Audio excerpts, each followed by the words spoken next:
Hello everyone, আজকের ক্লাসে তোমাদের সকলকে স্বাগত জানাই। আজকে আমি বাংলা থেকে সংস্কৃত অনুবাদ কিভাবে করতে হয় সেই বিষয়ে আলোচনা করব। সেই সঙ্গে সঙ্গে সংস্কৃত অনুবাদের গুরুত্বপূর্ণ নিয়মগুলি নিয়েও আলোচনা করব। তো চলো ক্লাসটি শুরু করা যাক। তার আগে বলি, আমার চ্যানেলে যারা নতুন তারা আমার চ্যানেলটিকে সাবস্ক্রাইব করবে, অবশ্যই একটা লাইক করে দেবে। প্রথম অনুবাদটি কি আছে দেখো, বর্ষাকালে মেঘপূর্ণ আকাশ দেখা যাচ্ছে। এই অনুবাদটি কিভাবে করতে হয়েছে তা আমি বলছি। বর্ষাকালে মানে সময় বোঝাচ্ছে, সময় হলে সপ্তমী দিতে হবে। বর্ষা শব্দটা হচ্ছে আকারান্ত স্ত্রীলিঙ্গ লতা শব্দের মতো বর্ষা শব্দটি, কিন্তু বর্ষা শব্দটা হচ্ছে নিত্য বহুবচনান্ত শব্দ, স্ত্রীলিঙ্গ নিত্য বহুবচনান্ত শব্দ। এর একবচন এবং দ্বিবচনের রূপ হয় না, বহুবচনের রূপটি দিতে হয়। তাই বর্ষাকালে সপ্তমী, তাই এখানে বহুবচনের রূপটি দিতে হবে। লতা শব্দের সপ্তমীর বহুবচনে আছে লতাসু, তাই এখানে হবে বর্ষাসু।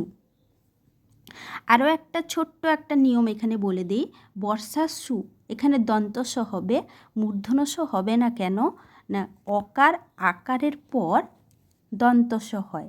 অকার আকার ভিন্ন অন্য স্বরবর্ণ থাকলে সেখানে দন্তস না হয়ে মূর্ধনস হয়। তাহলে বর্ষা আকার আছে, তাই এখানে দন্তস হয়েছে।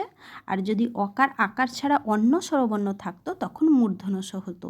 যেমন দেখো, নর শব্দের সপ্তমীর বহুবচনে কি আছে, নরেষু, একার আছে, তাই সেখানে মূর্ধনস হয়েছে। তাহলে দুটো নিয়ম জানলাম। একটা হচ্ছে বর্ষা শব্দ হচ্ছে নিত্য বহুবচনান্ত শব্দ, স্ত্রীলিঙ্গ শব্দ, এর একবচন এবং দ্বিবচনের রূপ হয় না, বহুবচনের রূপটি দিতে হয়। আর জানলাম কি, অকার আকারের পর দন্তস হয়। অকার আকার ভিন্ন অন্য স্বরবর্ণের পর দন্তস হয় না, সেটা মূর্ধনস হয়। এরপরে দেখো, মেঘপূর্ণ আকাশ দেখা যাচ্ছে। এই যে আকাশ, আকাশের সংস্কৃত এখানে কি নিয়েছি, নভস শব্দ, নভস দন্তন ভ দন্তশয় হসন্ত, নভস শব্দ।